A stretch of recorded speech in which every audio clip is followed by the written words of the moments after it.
Hi everyone, this is Terry from terryscraftroom.com. Welcome back.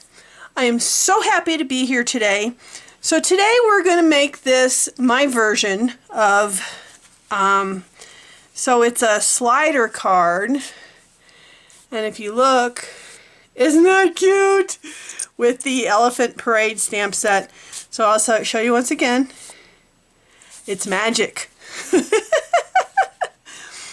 So this is the card we're making today, and I just love this card. It's so cute, so adorable. Let's get started. As always, if you miss any measurements or I forget to mention any measurements, go on over to terryscraftroom.com. There will be a list of all the supplies I'm using and the measurements and score lines and everything you might need, as well as the opportunity to sign up for my newsletter. So, and there'll be a direct link right down in the description box. So what do we need to get started? Well, first we're using the new Elephant Parade stamp out of the new annual catalog. This is such an adorable stamp set, and it comes bundled with 16 very cute dies, including a little balloon and some grass. We're not using the dies today, but it is adorable. So let's see here. Then we need the sentiment, which I forgot to show you. So this card opens like this, right? But where do you write the sentiment? So I just put a piece of paper on the back, and I have "Life is better with a friend like you," and that sentiment comes out of the Peaceful Moments stamp set. It's the very first one at the top. So we are also using the Scalloped Contours dies, and we're using this die from that, and we're using the Stitched Rectangle dies, and we're using the fourth one down from the biggest, or 1, 2, 3, 4, fifth one up from the smallest, so kind of in the middle.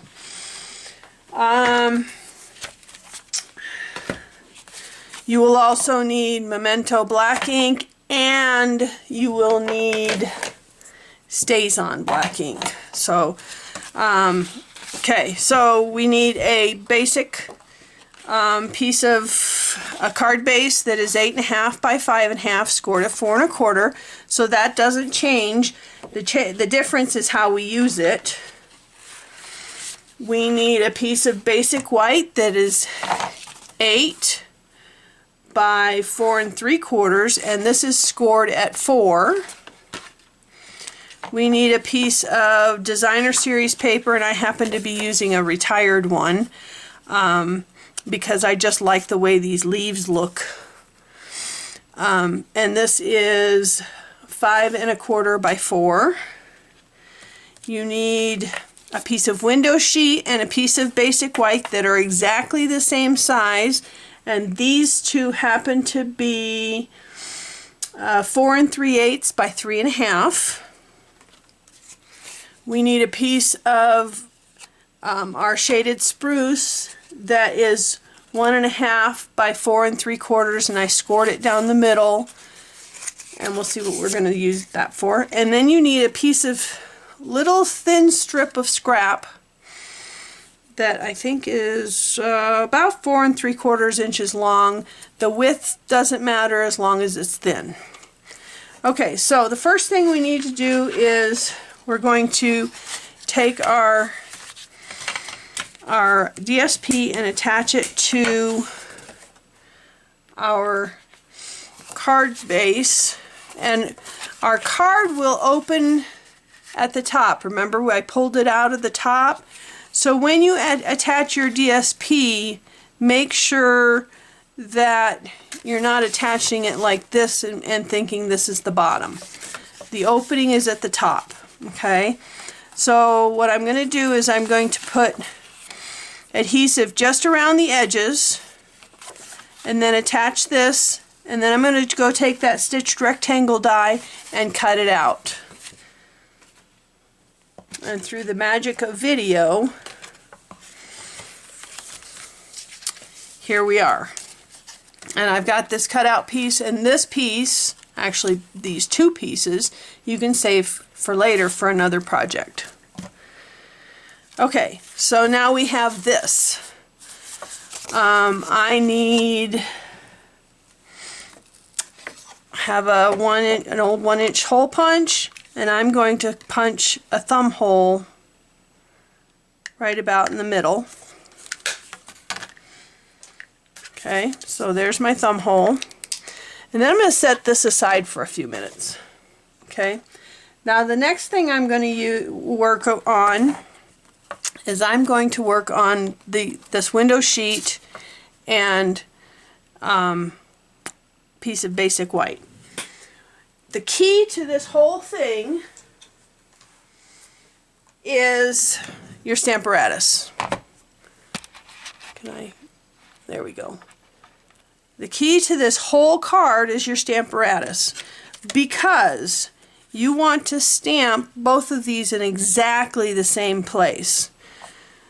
So I'm going to stamp with on my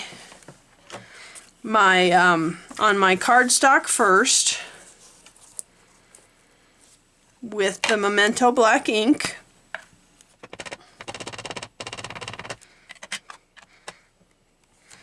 And this has to be right up in the corner. Okay, there's one. And now I'm going to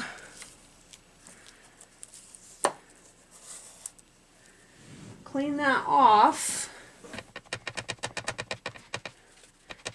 My chamois is getting a little dry here, but then I'm going to take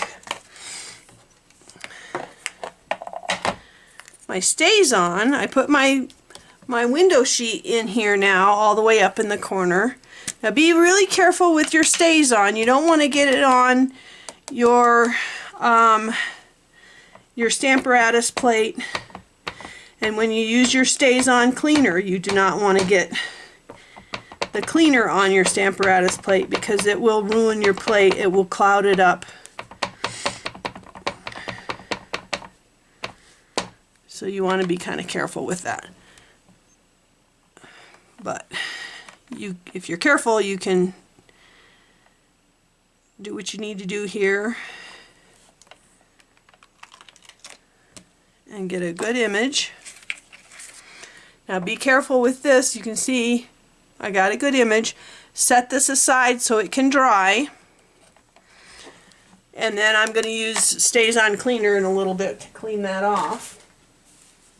But I'll do that off camera later. Okay. So now I've got my cardstock piece. I'm going to let the other piece dry. Okay, so I'm going to color this. I'm going to use gray granite. And I'm going to speed this up so you don't have to watch me color this.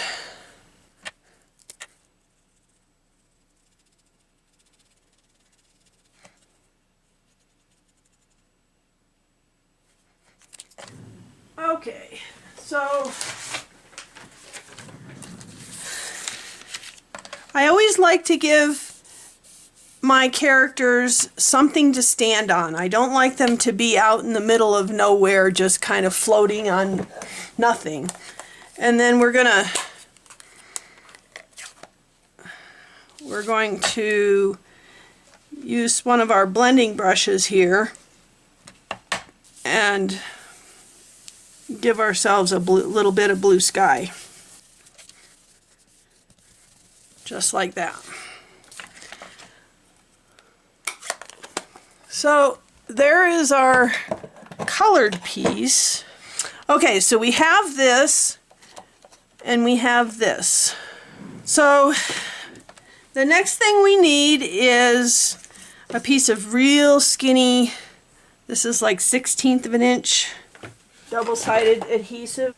I'm going to take this very skinny adhesive and put it across the top. And like I said, this is like a 1/16 of an inch. You want something nice and skinny so that it'll be hidden. And we're going to take the release paper off of that. Now I'm going to take this and I'm going to line it up perfectly and then lay it down so that it's adhered to that adhesive. See that? Okay.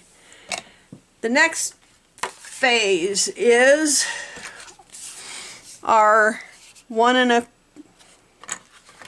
1.5 by 4 3/4 piece. We're going to take that scalloped contours dies, this die,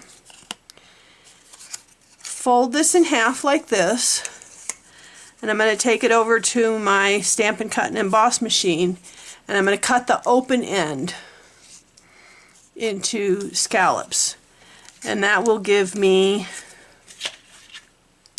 this.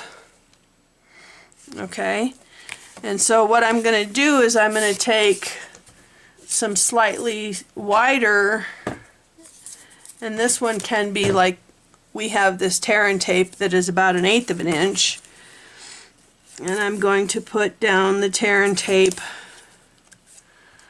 on both sides of this. Okay, like that. Pull up the release paper. And I want to have, I intentionally made this longer than this piece so that I can center it if I want to. So I'm going to center it in there, take the other release paper off, center it down, and then cut off the sides.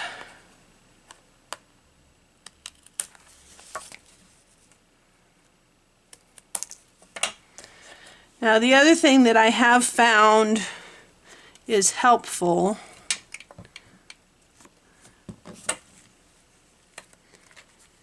is these back here. So the tape is up here. You still have the scallops that they'll get caught on our project. So if you want to, you can glue them down, just a little dab of glue under each one of those scallops. And for some reason it's only the scallops in the back that had an issue. Now since I'm going through 3 layers of cardstock and a window sheet here, I'm going to use my Crop-A-Dile and then cut a hole in the middle. And then we're going to put a piece of ribbon. Now the key to putting a piece of ribbon in to make it look nice is you fold it in half and take that fold and send it through the front to back. And then you take the loop and feed the tails through, and then your nice side is on the front. And then pull each tail individually until you have a nice tight loop. Now if you use a skinnier piece of ribbon and it doesn't want to stay, you can always take and put a glue dot right here underneath everything, and then glue it down with a glue dot and it'll stay. Okay, so there's our magic piece. Now how are we going to make the magic happen? We want our 8 by 4 3/4 inch piece scored at 4. Okay, and I'm going to give this a good zhuzh to score it down really nicely, and then I'm going to take and have cat hair on my project here. I'm going to put a tick mark right up next to the width of this. on the folded side of this piece of paper. Okay, so I'm going to take this retired classic label punch, and there's my tick mark. I'm not going to go quite to the tick mark, and I kind of edge up to the tick marks because you want this to be really snug. So I've got this going across the top. Now I'm going to measure. I know it's not going to fit because here are my tick marks, okay? But I just want to see, because in the past you don't have to go all the way to the tick marks. And don't worry if this part here is not exactly straight, because nobody's going to see that part. Okay, let's see how we're doing here now. Not quite, just a hair more on this side, I think. Okay. This is the key to your whole mechanism, is getting this.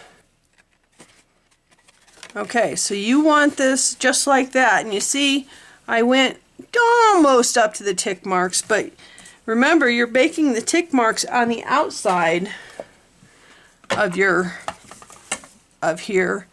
and so I don't know if you can see this.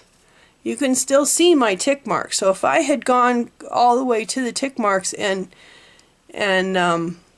cut them away, it'd have been too much. Okay, so I learned my lesson on the first one of them that I made. My ribbon was coming out. Okay, so this is, you want it exactly like this, exactly big enough for it to go in, but no room for it to wiggle this way. That's the key. Okay, so now we're going to lift up the window sheet, and I'm going to thread the cardstock into the middle and leave the window sheet on the top, just like that. Okay, now I'm going to take, remember this little piece here? I'm going to take this little piece and I'm going to adhere it across the bottom on just the cardstock here. And you notice I've got, just a second here while I do this, I've got this piece open so that I make sure that I'm not gluing anything to this piece right here. I'm just gluing it to the bottom of the piece that I colored. Okay, and that piece that I just put on is our stopper to keep it from coming out all the way. Okay, so there's that. Now the next thing we're going to do is actually fit it into our card. Now, a couple things here. You need to make sure that the top of your pull-out sheet is going to be fitting pretty flush when you close the card. Now I made this mechanism here big enough so that if you need to, you could cut some of the bottom of this off if your pull-out sheet isn't fitting flush. Mine is, so we're good there. And what we're going to do is we're going to turn this over, and I'm going to put adhesive on the back of the mechanism card, but I'm not going to go onto anything else, just the back of the mechanism card.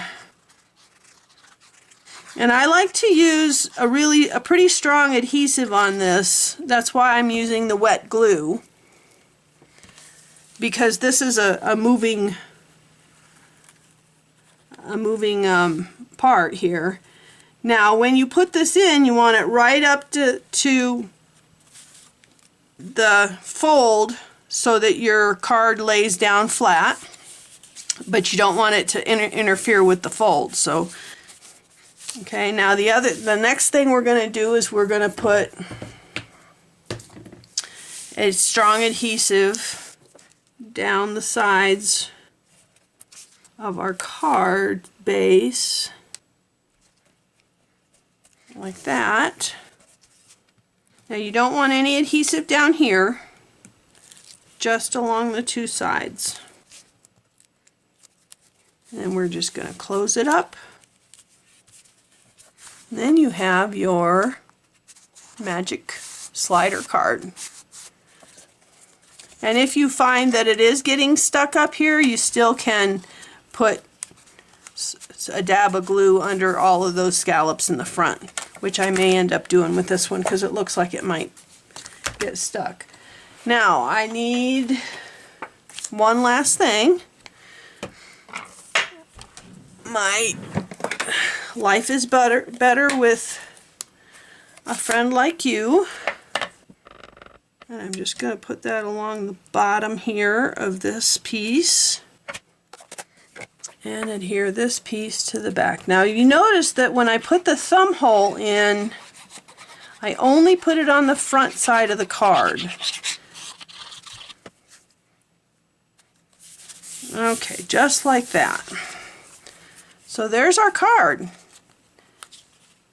Isn't that adorable? It's not a hard card, it's just a cute card. So I hope you enjoyed today's project. Please hit the like button and hit that bell to get notified of any of my new videos, and we'll see you next time. Bye!